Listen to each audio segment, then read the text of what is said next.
नमस्कार, स्वागत है आपका। आप देख रहे हैं अपना बिहार। मैं हूं आपके साथ सुमित झा। इमरान और नासिर के बाद उनके आका की पटना एनआईए कोर्ट में पेशी हो रही है। कई राज खुल चुके हैं और कई खुलने बाकी हैं। एनआईए की पूछताछ में दरभंगा ब्लास्ट के चारों आरोपियों का जब सवालों से सामना होगा तो परत दर परत पूरी साजिश बेनकाब होगी।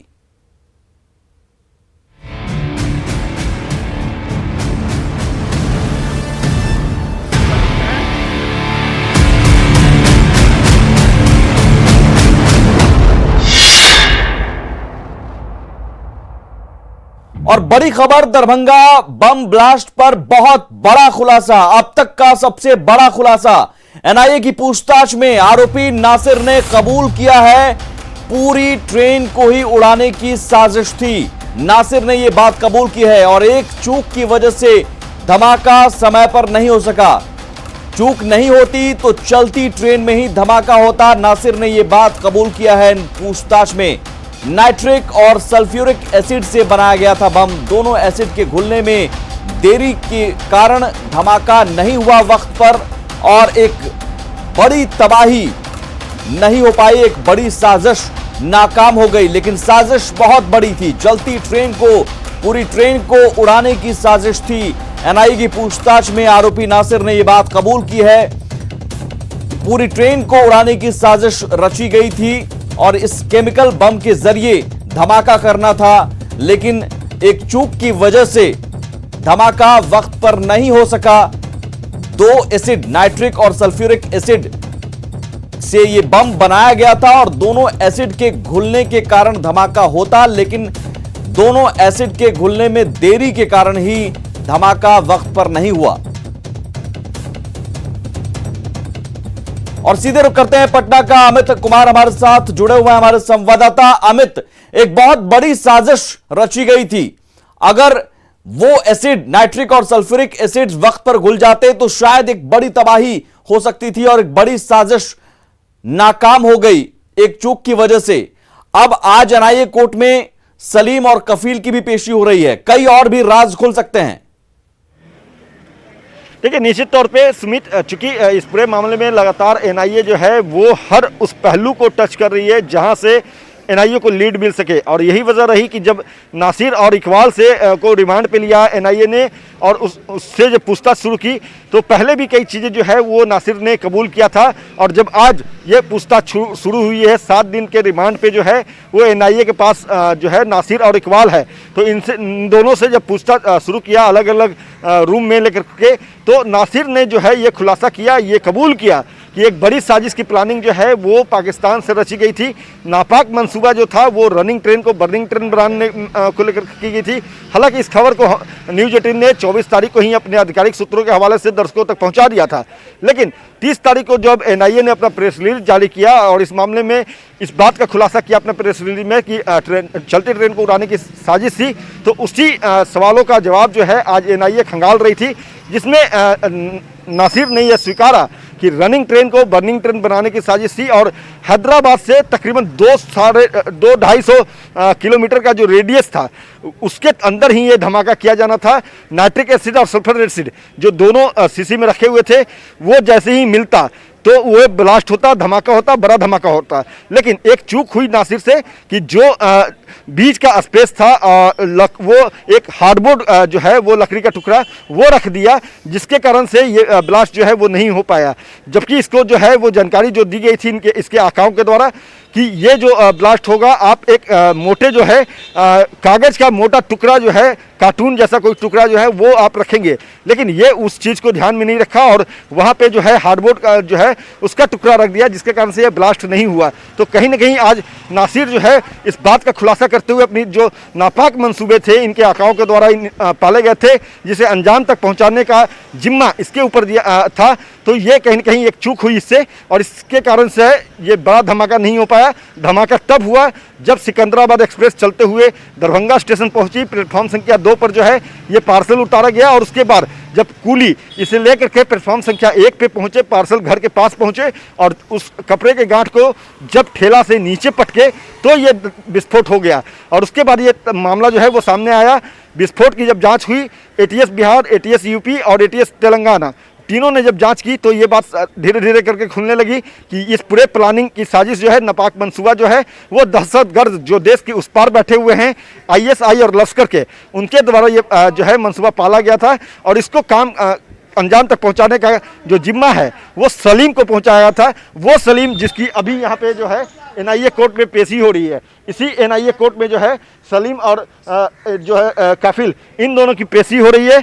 पेशी के बाद जो है इनको रिमांड पर लेने की अर्जी जो है वो लगाएगा NIA, और कितने दिनों का रिमांड मिलता है ये भी हम दर्शकों तक पहुंचाएंगे। लेकिन सबसे बड़ी बात है कि सलीम जो है वो शख्स है जिसने नासिर को हायर किया था, क्योंकि नासिर पहले भी जो है पाकिस्तान जा चुका है, दहशतगर्दी से जुड़े हुए जो बिल्कुल आप रहिए हमारे साथ अमित। इस बीच एक बड़ी खबर ये है जो आपने अभी बताया कि NIA कोर्ट में सलीम और कफील की इस वक्त पेशी हो रही है। आरोपी कफील को लेकर कोर्ट पहुंची है NIA। IGIMS में हेल्थ चेकअप किया गया पहले, उसके बाद कोर्ट लाए गए हैं दोनों को। कोर्ट से दोनों को रिमांड पर लेने की मांग करेगी NIA। आज ही NIA की टीम दोनों को लेकर पटना पहुंची है। दरभंगा पार्सल बम ब्लास्ट मामले में यूपी के कैराना से गिरफ्तार किए गए हैं ये दोनों, और ये दोनों इमरान और नासिर के आका माने जा रहे हैं। चेन जुड़ता जा रहा है और इसके तार कहीं ना कहीं सीमा पार पाकिस्तान से जोड़ रहे हैं, लश्कर-ए-तैयबा आतंकी संगठन से जोड़ रहे हैं। एक बड़ी साजिश थी। अमित, NIA के सूत्र क्या कह रहे हैं? और आप लंबे समय से इस तरह की खबरों को कवर करते रहे हैं। इस तरह की साजिश, शायद पहली बार केमिकल बम का इस्तेमाल करना और चलती ट्रेन को उड़ाने की साजिश रचना, एक नया मॉड्यूल सामने आ रहा है। देखिए, जाहिर सी बात है सुमित, चूंकि अब तक जो भी धमाके हुए वो IED बम के जरिए हुए। टाइमर इस्तेमाल किया गया, लोटस की जो घड़ी होती थी उसका इस्तेमाल बतौर टाइमर बम के तौर पे इस्तेमाल किया करते थे ये आतंकी संगठन से जुड़े जो लोग हैं। लेकिन ये एक ट्रायल था, ये भी जो है वो नासिर ने स्वीकारा है कि ये एक ट्रायल था। अगर ये ट्रायल सफल हो जाता तो ऐसे धमाके देश के कई और राज्यों में होते, कई और जो इलाके हैं, कई और ट्रेनें जो होती वो इस तरह से धमाके के भेंट चढ़ती। तो एक ये ट्रायल था और इस ट्रायल में ये फेल हो गया। इस बात का कह सकते हैं कि नासिर जो है वो अफसोस भी कर रहा है। हालांकि नापाक मंसूबा जो है वो इनका चकनाचूर हुआ, जिस कारण से देश में एक बड़ी तबाही होने से बची। सिकंदराबाद दरभंगा एक्सप्रेस जो है वो बर्निंग ट्रेन होने से बची। तो ये कहीं ना कहीं एक यहाँ पे कह सकते हैं कि राहत की बात है। लेकिन सबसे बड़ी बात है कि इसके प्लानिंग में और वो कौन कौन से लोग हैं। 4 लोग जो हैं उनको तो NIA ने गिरफ्तार कर लिया है, चाहे हम इकबाल की बात कर रहे हैं, नासिर की बात कर रहे हैं, या फिर जो कफील और जो सलीम की बात कर रहे हैं। लेकिन बाकी और कौन लोग हैं जो इस पूरे नापाक मंसूबे में इनके साथ दे रहे थे, और कौन कौन से राज्य है जहां पे इनके स्लीपर सेल जो है वो बने हुए हैं, बचे हुए हैं, और उनको क्रैक करना और उन तक NIA का जो हाथ है वो कब तक पहुंचता है, कब तक उनके गिरफ्तार को दबोच पाती है NIA, या देश की जो सुरक्षा एजेंसी है वो कब तक इन लोगों को, ऐसे जो दहशतगर्द लोग हैं, देश के जो गद्दार हैं, उनके गिरफ्तार तक कब तक NIA या दूसरे सुरक्षा एजेंसियों के हाथ पहुंचते हैं, ये देखना बेहद महत्वपूर्ण होगा। लेकिन इस बीच जो सबसे बड़ी बात है कि NIA लगातार पूछताछ कर रही है, नासिर और इकबाल से लगातार पूछताछ हो रहा है। आज जो सलीम और जो कफील है इनकी जब पेशी हो रही है तो जाहिर सी बात है पेशी के बाद जो है, पेशी के दौरान NIA इन लोगों को भी रिमांड पर लेने के लेकर के अर्जी लगाएगी, जैसे कि हमें जानकारी मिली है। तो इन्हें कितने दिन की जो है रिमांड मिलता है, और इन दोनों को भी जब पूछताछ इन दोनों से शुरू करेगी NIA, तो और कौन कौन से बातें हैं और कौन कौन से राजभास जो है वो NIA कर पाती है, ये देखना बेहद महत्वपूर्ण होगा। अमित, क्या NIA के सामने इमरान या नासिर ने ये बात कबूल किया है आखिर सिकंदराबाद दरभंगा एक्सप्रेस ट्रेन चुनने की वजह क्यों? इस रूट पर धमाका करने की पीछे वजह, कोई खास वजह, और क्या एक सॉफ्ट टारगेट बनता जा रहा है दरभंगा मिथिलांचल एक बार फिर से? देखिए, चूंकि इस मामले को लेकर के जो हमारी बात हुई है, आधिकारिक सूत्र जो हमें जानकारी दिए हैं वो हम बता रहे हैं अपने दर्शकों को। यह ट्रेन इसलिए निशाने पर था चूंकि सलीम जो था वो बैठा हुआ था कैराना में। कैराना के रहने वाला है नासिर और इकबाल। ये दोनों जो है पिछले 20 वर्षों से जो है कपड़े का कारोबार हैदराबाद में रहकर किया करता है। चूँकि ये सेमी के अंदर काम कर चुका है, बम बनाने में माहिर है, ISI के प्रशिक्षण इसे हासिल है। तो ऐसे में सलीम इसे हायर किया और वहाँ से जो सबसे भीड़ भाड़ वाला, सबसे दुर्गम, दूर तक जाने वाली ट्रेन थी, उसमें से दरभंगा सिकंदराबाद एक ट्रेन थी जिसमें बड़ी संख्या में जो बिहारी लोग हैं वो आते हैं, सिकंदराबाद से चलते हैं दरभंगा के लिए। तो ऐसे में इस ट्रेन को जो है सॉफ्ट टारगेट के तौर पे लिया गया था। और चूंकि हमने पहले भी बताया कि इनकी जो प्लानिंग थी वो तकरीबन 200 से 250 किलोमीटर के अंदर की ही थी। जब सिकंदराबाद से ट्रेन खुली तो जो इनका प्लानिंग था कि 200-250 के अंदर में जो स्टेशन आती है उस बीच में ये ब्लास्ट हो जाए, लेकिन चूंकि इनकी थोड़ी प्लानिंग जो है गड़बड़ी हो गई और बिल्कुल, और एक बड़ी साजिश नाकाम हो गई। और अब उस साजिश के पीछे क्या और भी चेहरे हैं, और क्या यही साजिश एक ट्रायल थी या इससे बड़ी साजिश रची जा रही है, रचने वाली है, ये सब कुछ पता चलेगा जब अब सलीम और कफील बोलेंगे, क्योंकि सलीम और कफील की पेशी हो रही है और उनकी रिमांड के लिए अर्जी लगाई जाएगी, उन्हें रिमांड पर लिया जाएगा और उनसे भी पूछताछ किया जाएगा। बहुत शुक्रिया अमित इस जानकारी के लिए। और पेशी के पहले आरोपी सलीम का IGIMS में मेडिकल चेकअप हुआ, जिसके बाद उसे पेशी के लिए NIA कोर्ट ले जाया गया है। कांड के मुख्य आरोपी और साजिशकर्ता सलीम को आज IGIMS में लाया गया, जहां वो बीमार बताया जाता है और कैथेटर लगाया, देखिए तस्वीरों में, और सुरक्षा घेरे में लिया है ATS की टीम ने, सुरक्षा घेरे में ही। और फिलहाल सलीम जो है अपने चेहरे को छुपाकर आगे बढ़ रहा है। जो ATS और NIA के अधिकारी हैं भारी सुरक्षा के बीच उसको लेकर आगे बढ़ रहे हैं। यहाँ से अब आज NIA कोर्ट में पेशी होनी है। देखिए सलीम है जिसको कैथेटर लगा है और फिलहाल इसे मास्क भी पहनाया गया और जो अधिकारी हैं उसे लेकर आगे बढ़ रहे हैं। बड़ी सुरक्षा में अब इसे यहाँ से कोर्ट ले जाने की तैयारी है। NIA कोर्ट में पेश की जाएगी और जो ATS के अधिकारी हैं वो साथ में हैं। और ATS के जो सलीम है इसके साथ एक और जो साजिशकर्ता है वो गिरफ्तार किया गया है यूपी से, और इन दोनों साजिशकर्ताओं को अब ATS की टीम जो है कोर्ट में प्रोड्यूस करेगी। निश्चित तौर पर जिस तरीके की सुरक्षा है आप देख सकते हैं, लगातार ATS के जो अधिकारी हैं सलीम के साथ है। तस्वीरों के माध्यम से हम आपको दिखा रहे हैं, अपनी करतूत को छिपा रहा है, अपने चेहरे को छिपा रहा है यह आतंकी, और देखिए किस तरीके से चेहरे छिपा कर ये आगे बढ़ रहा है और सुरक्षा घेरा जो है वो लगातार आपको दिखा पा रहे हैं। यहाँ से अब इन दोनों आरोपियों की, कफील की और सलीम की, NIA कोर्ट में पेशी होगी। कैमरा पर्सन सुबोध के साथ संजय कुमार, न्यूज़ 18 पटना। आगे बढ़ते हैं, मुजफ्फरपुर से बड़ी खबर है। जीवेश मिश्रा पर मंत्री मदन सहनी भड़के हैं। श्रम संसाधन मंत्री हैं जीवेश मिश्रा, जिन्होंने नसीहत दी थी मदन सहनी को कि तालमेल बनाकर चलें अफसरों के साथ। अब इस नसीहत पर मदन सहनी भड़कते हुए कहते हैं कि जीवेश मिश्रा को कि सीमा में वो रहें, सीमा में रहने की नसीहत दी है। जीवेश मिश्रा कहां से आए हैं सब पता है, मदन सहनी ने ये बात कहा। वो क्या करते हैं मुझे सब पता है, मदन सहनी ने ये बात कही है। दरअसल समाज कल्याण मंत्री मदन सहनी आज इस्तीफा सौंपेंगे। मदन सहनी ने विभाग के अपर मुख्य सचिव पर मनमानी का आरोप लगाया है और मदन सहनी के इस्तीफे की पेशकश पर बिहार के श्रम संसाधन मंत्री जीवेश मिश्रा ने प्रतिक्रिया दी थी। उन्होंने कहा था कि मंत्रियों पर ट्रांसफर, पोस्टिंग जैसा दबाव झेलना पड़ता है, लेकिन इसके लिए अधिकारियों से बेहतर तालमेल बनाकर मामले को बेहतर तरीके से सुलझाया जा सकता है। राजनीतिक प्राणी हम दलाल नहीं ना है जो हम तालमेल बैठाएंगे। ये विद्या वो अपने आप तक सीमित रखे। उन्होंने कहा कोई दूसरा मामला होगा इसलिए वो इस्तीफे दी। वो इसी लाइन से जुड़े हुए हैं इसलिए उनको ऐसा लगता है। हम उनको जानते हैं, हमारे जिला के हैं। जिस धंधा से वो जुड़े रहे ना उस धंधा के हम उससे ज़्यादा जानकार लोग हैं। वो भी दवा धंधा से आए हैं। उनको अपना सीमा में रहना चाहिए। स्थानांतरण को लेकर मंत्री जी को क्या परेशानी? उनको 2-2 विभाग मिला हुआ है, वो ज़्यादा खुश हैं और हमको ये जवाब नहीं देना चाहिए। लेकिन जो वो बोले हैं प्रमाण, तो प्रमाण पत्र लेने वाले हमसे कौन होते हैं? संचिका मुख्य सचिव तक पहुंचा हुआ है, उसको इसका 2 दिन से क्यों नहीं निराकरण कर रहे हैं? और वो कौन होते हैं हमसे प्रमाण पत्र लेने वाले? अपने सीमा में रहना चाहिए उनको। खबर सहरसा से, जहां जमीन विवाद में 2 गुटों में मारपीट हुई। दोनों पक्षों में मारपीट का ये वीडियो सोशल मीडिया में वायरल हो रहा है। इस मारपीट में एक पक्ष के 4 लोग जख्मी हुए हैं। वायरल वीडियो बनवा इटहरी OP के हराहरी गांव का बताया जा रहा है।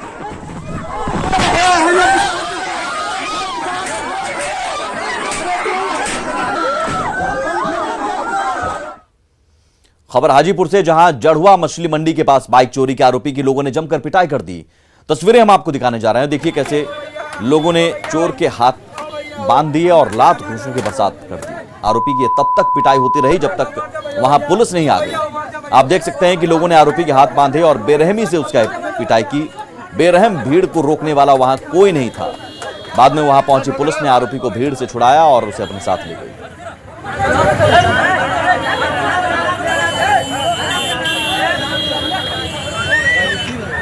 मोटरसाइकिल जो है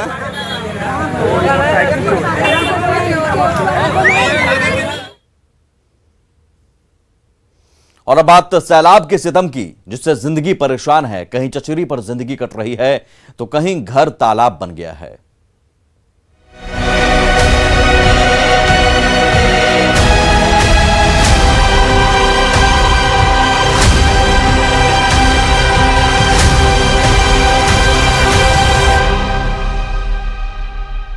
अररिया के सिकटी प्रखंड के नूना नदी में आई बाढ़ ने एक बार फिर तबाही मचा दी है। सिकटी प्रखंड के कचना वार्ड नंबर 4 की तस्वीर देखेंगे तो आप दंग रह जाएंगे। यहां लोग कमर तक पानी में रहने को मजबूर हैं। प्रखंड के पडरिया, कचना, सालगुड़ी, कठवा, ओलाबाड़ी और दहगामा इलाके में हालात बेहद खराब हैं। लोगों के घर डूबे हुए हैं और प्रखंड मुख्यालय से आवागमन बाधित हो चुका है।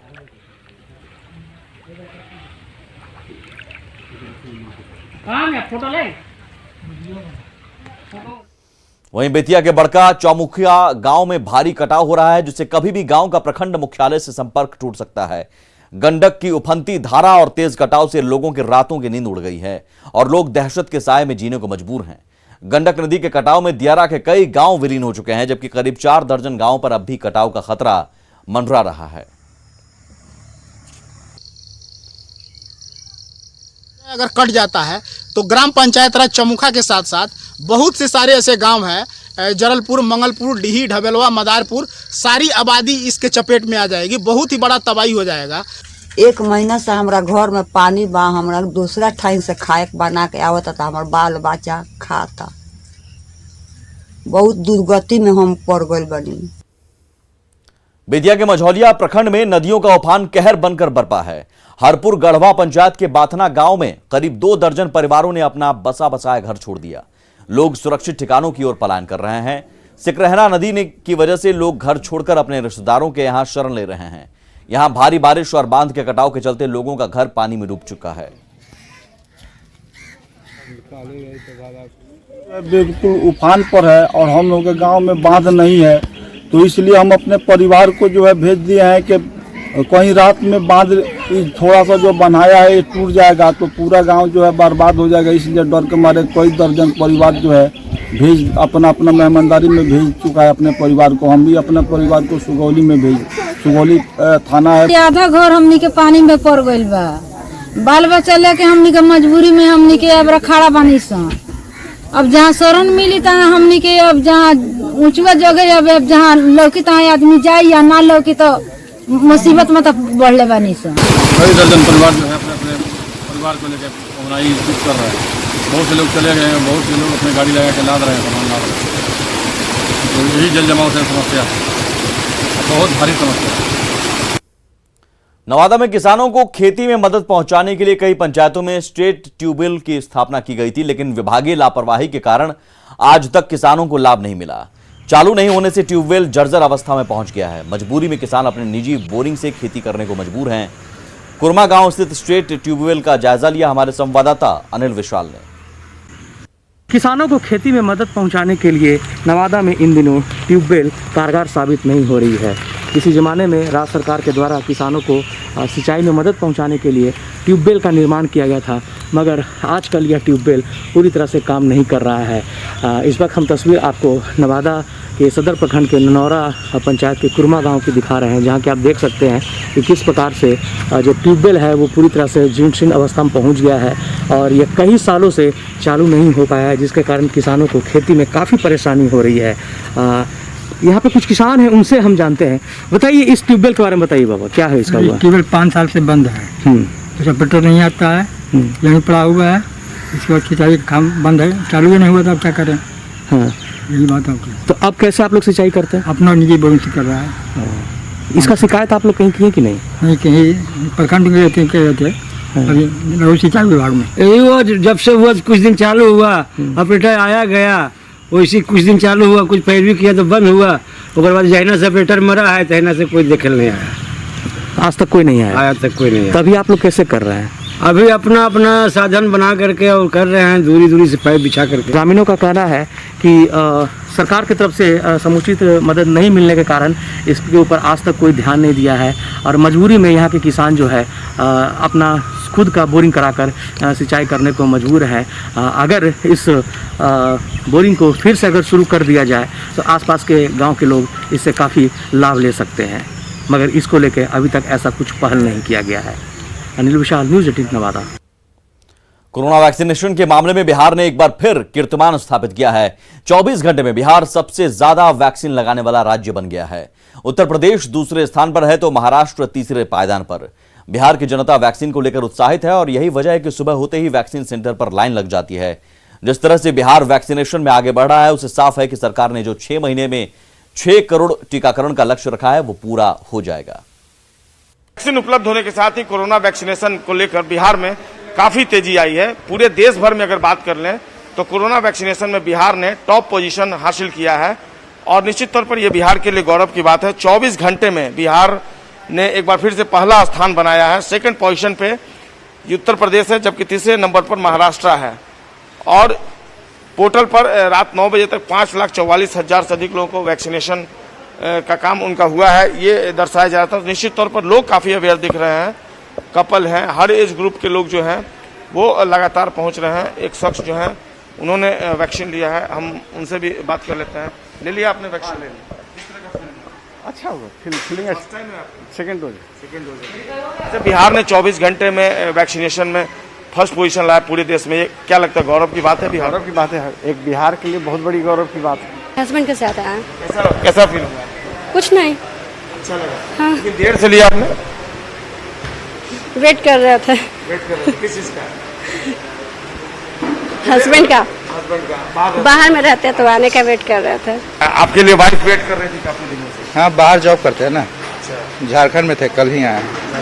और उसके बाद फिर सेकंड लेने आएंगे आप? हाँ। कौन सा लिया वैक्सीन आपने? कोवैक्सीन। इनकी वाइफ जैसे तमाम जो लोग हैं वो जो वैक्सीनेशन सेंटर है वहाँ पहुँच रहे हैं और लगातार जो वैक्सीन देने की प्रक्रिया है और बेहतर व्यवस्था भी है सरकार और पटना जो स्वास्थ्य विभाग है, सिविल सर्जन का, देखिए किस कदर सुबह से ही सिलसिला शुरू हो जाता है और इससे बेहतर व्यवस्था भला क्या हो सकती है।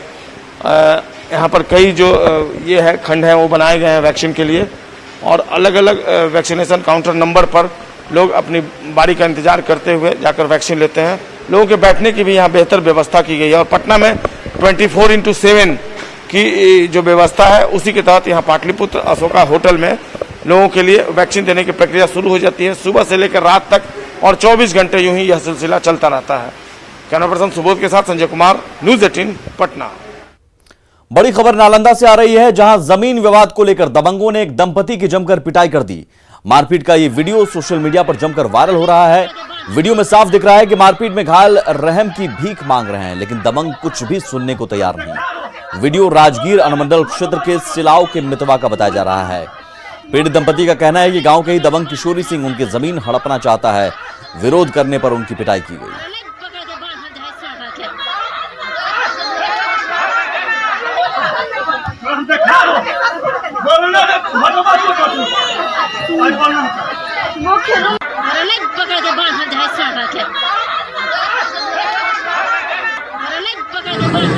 मैं खिड़की खोलने के दौरान मेरे बगल के लोग रोक लगा के हम लोगों के साथ मारपीट किया।